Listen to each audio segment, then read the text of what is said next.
Before they even knew what the military was announcing, protesters were already celebrating in the streets of Khartoum.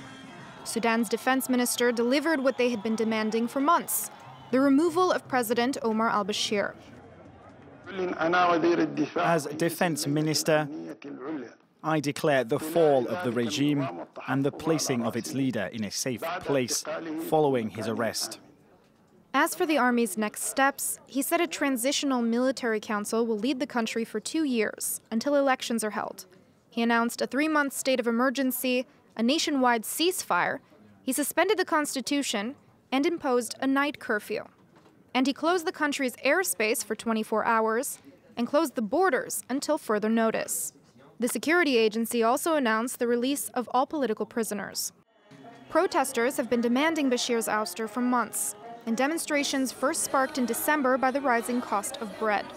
Since Saturday, thousands have gathered outside the Defense Ministry compound in the capital, where the president lives and where the army headquarters are located. As days went by, the army drew closer to the people, protecting them from Bashir's security forces. But now, despite their joy, protesters are wary.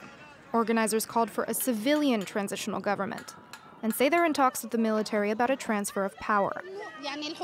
The government is still putting pressure on us. It continues to want to seek control and power over us. The defense minister and Bashir are two sides of the same coin. As citizens, we see what's happening. The government is manipulating us. Several organizers of the protests have rejected the defense minister's announcement, calling on Sudanese to continue their protests.